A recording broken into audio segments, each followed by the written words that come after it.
حضرت عبدالمطلب نے زمزم کے گمشدہ کنویں کو کیسے تلاش کیا، اور وہ پانی جو حضرت اسماعیل کی ایڑیوں سے نکلا تھا دوبارہ پھر دنیا کے سامنے کیسے آیا، جانیے اس واقعے کی مکمل تفصیلات، اور آپ دیکھ رہے ہیں سیرہ ٹی وی۔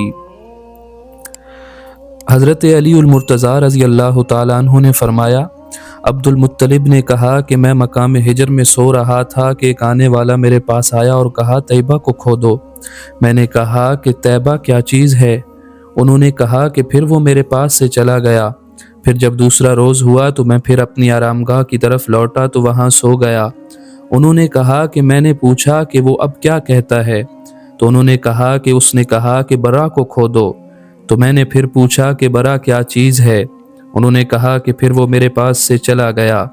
پھر جب دوسرا روز ہوا تو میں اپنی آرامگاہ میں آیا اور وہاں سو گیا تو وہ پھر میرے پاس آیا اور کہا مجنونہ کو کھودو۔ اس نے سوال کیا کہ مجنونہ کیا ہے؟ تو انہوں نے کہا کہ پھر وہ میرے پاس سے چلا گیا اور نہیں بتایا۔ پھر جب اگلا روز ہوا تو میں اپنے کمرے کی طرف آیا اور سو گیا۔ پھر میرے پاس وہ آیا اور کہا زمزم کو کھودو۔ انہوں نے کہا کہ میں نے پوچھا کہ زمزم کیا چیز ہے؟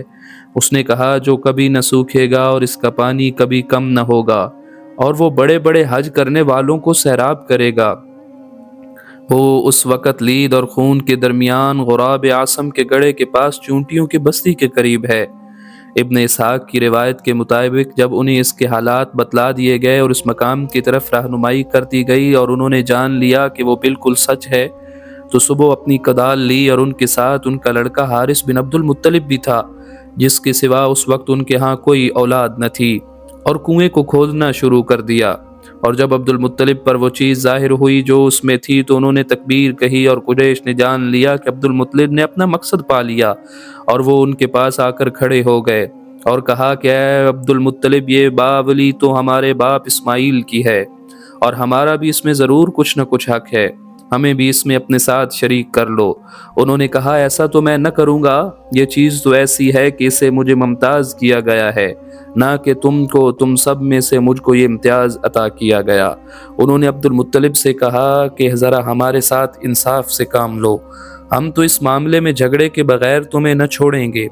عبد المطلب نے کہا اچھا، میرے درمیان کسی ایسے شخص کو جس کو تم چاہو حکم مقرر کر لو، اس کے سامنے میں تمہارا مقدمہ پیش کروں۔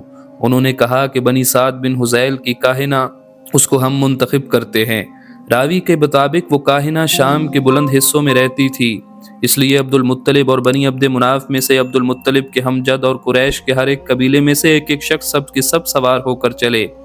راوی کے مطابق اس زمانے میں راستے میں بے آب و گیار صحرا اور میدان تھے۔ غرض یہ لوز نکلے، اور جب یہ لوگ حجاز و شام کے درمیان ان میدانوں میں سے کسی میدان میں تھے تو عبد المطلب اور ان کے ساتھیوں کے پاس کا پانی ختم ہو گیا، اور سب کے سب پیاسے ہو گئے، یہاں تک کہ سب کو اپنی ہلاکت کا یقین ہو گیا۔ قریش کے بعض قبیلوں میں سے کسی کے پاس پانی بھی نہ تھا، تو انہوں نے دوسرے پر مانگنے پر انہیں دینے سے انکار کر دیا، اور کہا ہم خود بھی بے آب و گیار جنگل میں ہیں اور ہمیں بھی اس آفت کا خوف ہے جو تم پر اس وقت آ پڑی ہے۔ پھر جب عبد المطلب نے قوم کا یہ برتاؤ اور اپنے ساتھیوں کو جانوں کے خوف و خطر محسوس کیا تو کہا کہ اب تمہارے لوگوں کی کیا رائے ہے؟ انہوں نے کہا جو آپ مناسب خیال فرمائیں ہم اس رائے کی پیروی کریں گے، آپ ہمیں جو مناسب خیال فرمائیں گے حکم دے دیں۔ انہوں نے کہا میری رائے تو یہ ہے کہ ہر شخص اپنے لیے جو قوت ہے جو اس وقت اس کے پاس موجود ہے ایک ایک گڑھا کھود لے، اور جب کوئی شخص مرے تو اس کے ساتھی اس کو اس گڑھے میں ڈال کر اس کو چھپا سکیں، یہاں تک کہ آخر میں تم میں سے ایک شخص رہ جائے گا، بنسبت تمام قافلے کی بربادی کے ایک شخص کا بے گور و کفن برباد ہونا زیادہ آسان ہے۔ انہوں نے کہا اچھا آپ جو حکم دیں۔ غرض ان میں سے ہر شخص اٹھا اور اپنے لیے ایک گڑھا کھود لیا، اور پھر سب کے سب موت کا انتظار کرتے پیاسے بیٹھ گئے۔ پھر عبد المطلب نے اپنے امرائیوں سے کہا کہ خدا کی قسم ہمارا اس طرح اپنے ہاتھوں اپنے آپ کو موت کے آگے ڈال دینا اور دوڑ دھوپ نہ کرنا اور اپنے لیے کچھ نہ تلاش کرنا بڑی کمزوری ہے۔ کوچ کر کے کسی اور طرف چلو، شاید اللہ کسی نہ کسی بستی میں پانی دلا دے۔ آخر وہ سب کے سب وہاں سے نکلے، یہاں تک کہ جب وہ ان کے ساتھ قریشی قبائل کے لوگ وہاں سے نکل کھڑے ہوئے اور انتظار کرنے لگے کہ اب دیکھیں کہ انہیں کیا کرنا ہوگا۔ عبد المطلب اپنی سواری کی طرف بڑھے اور سب سوار ہو گئے، اور ان کی اونٹنی انہیں لے کر اٹھی تو اس کے پاؤں کے نیچے سے میٹھے پانی کا چشمہ بہہ نکلا۔ تو عبد المطلب اور ان کے ساتھیوں نے تکبیر کہی، پھر وہ اتر پڑے اور انہوں نے خود بھی اور ان کے ساتھیوں نے بھی پانی پیا، اور پھر بھی وہاں سے بھر بھی لیا اور اپنے برتنوں کو مکمل کر لیا۔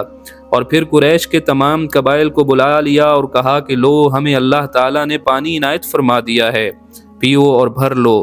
تب تو وہ بھی آئے اور پانی پیا اور بھر بھی لیا۔ پھر انہوں نے کہا کہ اللہ تعالیٰ کی قسم، اللہ تعالیٰ نے ہمارے خلاف تمہارے موافق فیصلہ کر دیا۔ اے عبد المطلب، اللہ کی قسم، اب ہم آپ سے زمزم کے بارے میں کبھی جھگڑا نہ کریں گے۔ جس ذات نے اس بے آب و گیار جنگل میں اس پانی سے سیراب کیا ہے، بے شبہ اس نے تمہیں زمزم عنایت فرمایا ہے۔ بس اپنے چشمے کی طرف سیدھے لوٹ چلو۔ پھر تو وہ بھی لوٹے اور ان کے ساتھ دوسرے لوگ بھی آ گئے، اور وہ کاہنہ کے پاس فیصلہ کرانے کے لیے نہ گئے، اور وہ عبد المطلب اور زمزم کے درمیان حائل ہونے سے بھی باز ہو گئے، اور یہ زمزم کی سعادت ہمیشہ کے لیے عبد المطلب اور ان کے خاندان کے حوالے کر دی گئی۔